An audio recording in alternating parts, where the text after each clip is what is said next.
আজ 17 নম্বর আদালতের এজলাসে এক অদ্ভুত মামলা উঠেছে। এক নারী, বয়স 50 ছুঁই হঠাৎ করে জানিয়ে দিলেন তিনি আর সংসার করতে চান না। তিনি চুপচাপ নিজের মতো বাঁচতে চান, সব সম্পর্ক থেকে নিঃশর্ত মুক্তি চান। কিন্তু বিপরীতে তার স্বামী এই বিচ্ছেদ কিছুতেই মেনে নিতে পারছেন না।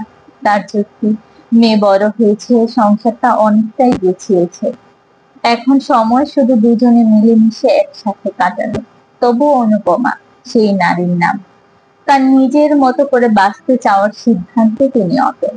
শঙ্খচিল আর অনুপমা, এই দম্পতির গল্প অনেকেই জানে। সমাজে তারা সুখী দম্পতি উদাহরণ হিসেবে পরিচিত। 25 বছরের সংসার, একই মেয়ে, সব মিলে বাইরের চোখে নিখুঁত পরিবার। অথচ আজ অনুপমা দাঁড়িয়েছেন বিচ্ছেদের জন্য কোর্টের রায় চেয়ে।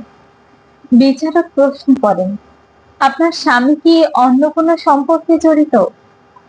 অনুপমা হাসি মিশ্রিত উত্তর, আজও ওর জীবনে আমি ছাড়া কেউ নেই, আমি ওর সবচেয়ে প্রিয়। তাহলে কি কোনো নির্যাতন, গায়ে হাত তুলে আপনার? না, ওরকম কিছু না। আমি নিজেও আয় করি, একজন কর্মজীবী নারী। আমার উপরে অত্যাচার করার সাহস হয়তো ওর হতো না, বললেন অনুপমা। তাহলে কেন? বিচারকের এই প্রশ্নে জমে থাকা এক নদীর জল বয়ে গেল।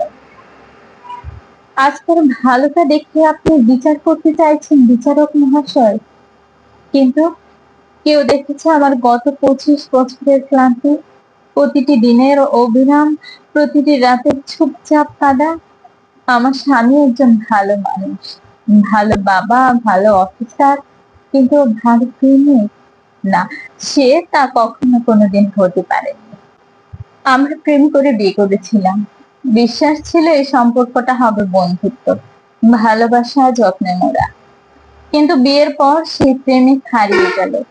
বড় হওয়া, বউ হওয়া মানে রান্না শেখা, কাজের ধার নেওয়া, শাশুড়ির অপমান সহ্য করা, এসবই যেন স্বাভাবিক হয়ে গেল। আমি তখন আয় করতাম, তবু ঘরের সংসারের প্রতিটি দায়িত্ব নিজের কাঁধে নিয়েছিলাম, এই আশায় প্রেম ফিরে পাবো। কিন্তু তেমন কিছুই হলো না। শাশুড়ির গঞ্জনা, শরীরের কষ্ট, অফিস আর ঘরের চাপ, সবকিছুর মাঝেও চাইতাম আমার স্বামী একটিবার পাশে এসে বলে, চলো আর দুজন মিলে কাজ করি। কিন্তু সে চুপ থেকেছে। সন্তান হওয়ার পর বিপরীতে কিছু বদল এলো আমার। চোখের নিচে কালি, ঘুমের অভাব, গায়ে ক্লান্তি। তখন আমি বুঝলাম তার দৃষ্টিতে আমি কেমন যেন অচেনা। অফিসের চটকদার সহকর্মী তার কাছে হয়ে উঠলে বেশি গুরুত্বপূর্ণ। আমি শুধু এক সংসার সামলানোর মানুষ, প্রেমিকা নই। একবার নয়, বহুবার বলেছি আমি আবার প্রেম পেতে চাই, তোমার প্রেমিকা হয়ে থাকতে চাই। সে শোনেনি। আমি তবুও থেকেছি, কারণ মেয়েটার দিকে তাকিয়ে, মেয়েটার মুখের দিকে তাকিয়ে বাবার স্নেহ থেকে তাকে বঞ্চিত করতে চাইনি।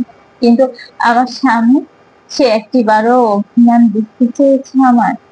সে আমাকে দিয়েছে সবচেয়ে ভালো বউয়ের খেতাব, বন্ধুদের সামনে আমার সহ্য শক্তির প্রশংসা করেছে, কিন্তু নিজের ভালোবাসাটা কখনো তুলে দেয়নি।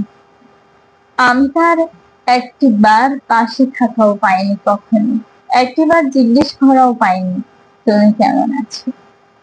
সে নিজের মতো করে জীবনের স্বাদ নিয়েছে, বন্ধুদের সাথে ঘোরা, রাত জেগে আড্ডা, নিজের সময়কে নিজের মতো করে কাটানো। কিন্তু আমার সময়, আমি 25 বছর সংসার করেছি, 23 বছর মায়ের দায়িত্ব পালন করেছি, নিজের জীবনকে ফুরিয়ে দিয়েছি, যেন বিনিময়ে আমি শূন্যতা পেয়েছি। তবে আজ আর না, অনেক হয়েছে, আর না। আজ আমি শুধু একজন বউ হয়ে বাঁচতে চাই না, আমি স্বাধীন মানুষ হয়ে বাঁচতে চাই। আমি সকালে সূর্য দেখার সময় চাই, রাতে ডায়েরির পাতায় নিজের অনুভব লেখার সময় চাই। আমি চাই না ভোরে উঠে কারোর জন্য চা বানাতে গিয়ে আমার ঘুম কেটে যায়।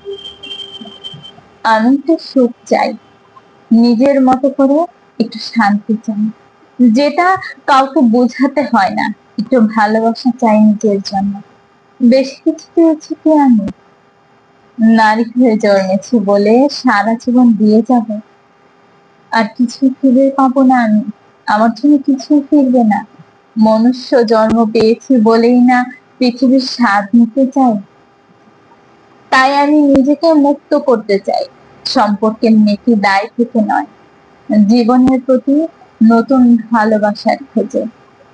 অনুপমার কথা শুনে পুরো আদালত স্তব্ধ। এমন সৎ, এমন গভীর হৃদয়ের কথা শুনে কিছু বলার থাকে না কখনোই। বিচারকের চোখেও যেন জল। এই দাবিকে অনুপমার একার, নাকি এই গল্পটা পৃথিবীর অনেক অনুপমার? কারো জানা নেই। তবে হ্যাঁ, তবে এটুকু বোঝা যায়, জীবনের প্রতিটি সম্পর্কে হৃদয় ছুঁয়ে যাওয়া ভালোবাসা না থাকলে তার শুধু দায়িত্ব হয়ে পড়ে। আর দায়িত্ব মন্তুষ্ট হলেও আত্মা হয়তো চুপি চুপি কাঁদে। ধন্যবাদ সবাই।